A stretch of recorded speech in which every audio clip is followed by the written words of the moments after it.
What's up, everybody? Welcome to Rooftop Testimonies. My name is Nick, and I'm here alongside It's Lily. Lily. How long have you gone to this church? Well, that's a hard question to answer because I lived here when I was from the age of 1 to 6, and then I moved for 7 years to Georgia, Okay. and then I came back. Okay, so 6 years, and then you moved when you were 7. How old were you when you came back? I was 13. And you're how old now? 16. All right, so 9 years. Mm-hmm. All right, 9 years. So in your 9 years, have you ever been on the roof? No. Hey, there you go. I've never been on the roof. There you go. And you know what's the coolest part is right underneath us, your dad is preaching Yeah. in this very building. So if we make enough noise, maybe we can distract him. Yeah. Yeah, we can try that. My hobbies include watching TV shows with my dad. Okay, what's the latest TV show that you watch with your dad? Young Sheldon. Okay, all right. Is that random, a go-to for you or for him? I started watching it, and then I got him hooked into it. Oh, so Yeah, you brought him into I it. did. All right, nice, good job. There you go. Okay, sweet. What else? Any other hobbies that you feel like the people need to know, or just cheerleading and Young Sheldon? I like to read. Oh yeah? Yeah. Okay, like books beyond the Bible? I like to read a lot of different genres. Okay. So, like, what's your favorite kind of genre? Probably historical fiction. Okay. I really like historical. All right, nice, cool. You got any good recs for the people? The best historical fiction book you've read recently or in your lifetime? Well, one of my favorite books is The War That Saved My Life. Okay. So, nice. Okay. All right, check it out, people. Link in the description. All right, so here we are on the roof.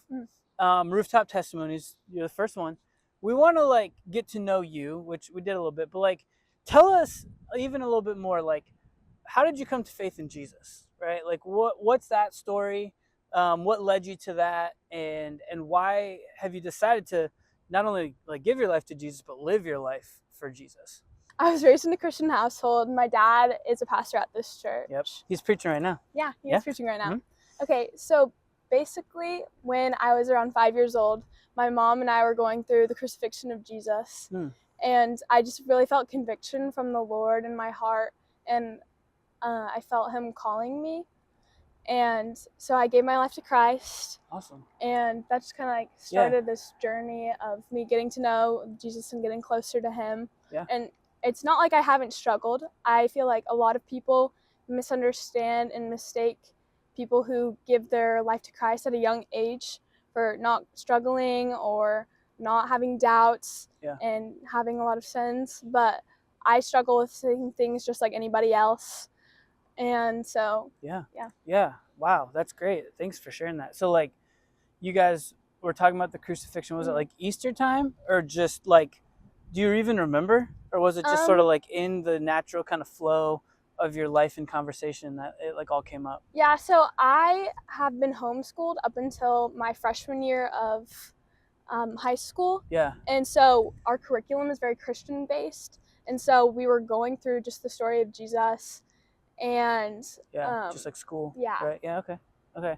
And then, but you felt man, I need to give my life, to this Jesus guy. Yeah. And so, you said, I love that you said that whole part. Not that you struggle. Right? No one likes that.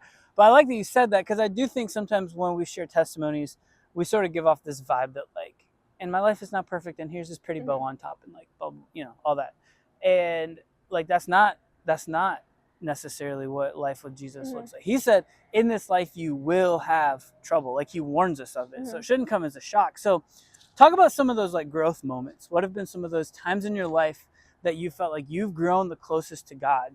Maybe it was through a struggle, or maybe just some other experience, summer camp or some trip or something like that, that sort of really put a lot of fire behind your faith. I would say one of those moments is moving, definitely. Yeah. I feel like because it was hard. Yes, very hard. Having to face lots of different things, having to move away from your family and your friends, and having to start again. It's very difficult. And so I feel like that was something that very much stretched me and made me grow in my faith and put a lot of trust in Jesus. Yeah. And he also gave me a lot of peace through that, because I found myself growing anxious. Yeah. But he's definitely found me and met me in my places of struggles. And that's awesome. Yeah. Thanks for sharing that. Talk a little bit about where do you serve, and how is serving either helped or hurt your growth? I serve in 2 different areas in student ministry. So I serve in the cafe on Sunday mornings, Yeah, and you I do. also serve on Wednesday nights as a table leader. If you serve in the cafe on Sunday mornings, do you get free donuts? Occasionally, but you always get free donuts. That's so, true. That's so. true. Hey, sneak peek if you come to CrossCreek students. Free Yeah, donuts free on donuts Sundays. on Sundays. So cafe Yes. and then table leader. Yes. So how has either one of those helped you? Have you felt like it's helped you grow? I feel Or like is it more like a duty or an obligation? I don't feel like it's an obligation. I feel like I felt the Lord telling me that I needed to serve Yeah. and help others, not Okay. only just to be a leader, but to also help grow my faith too. Because I feel like when you're put in positions to help lead other students, Yeah.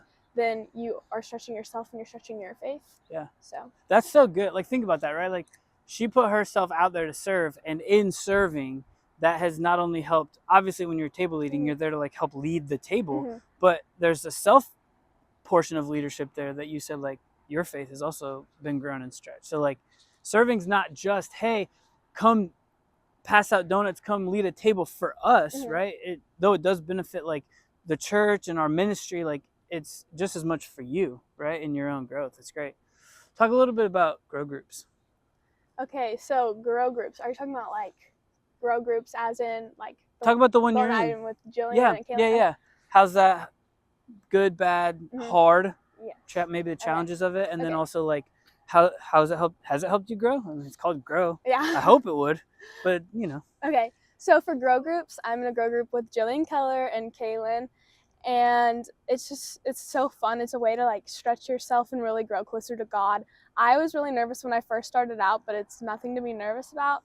Yes, there's a lot of commitment that you have to go through, but it really helps stretch your faith, and it's just something that I really needed to go through to make the next step with my faith with Jesus. And I think it was a really cool way to learn memory verses. That really helped me, and just like connect and learn how to read my Bible more and all the things. So imagine someone's watching this and they're like thinking about a grow group. Give them like the honest review. What's the hardest thing about it? What's the best thing about it? What should they know before they go into it that maybe, I mean, your dad's like in charge of all the grow groups, and like you probably still were in it and you're like, wow, I didn't like know this about it. So I would say the hardest part is probably willingness to not expose yourself, but to just be honest. Yeah. Right? Yeah. Yeah. And be willing to be open and let other people hear what you have to say. Because I know for some people that can be very hard. And for me, sometimes that's really hard too, because you don't always want to be out in the open. You want to kind of hide yourself and not really like let people know who you are in some ways, because there's a comfort and privacy in that. But it's also really freeing. And God really met me in that moment, and he helped me to learn how to be open, and that's really helped grow my faith.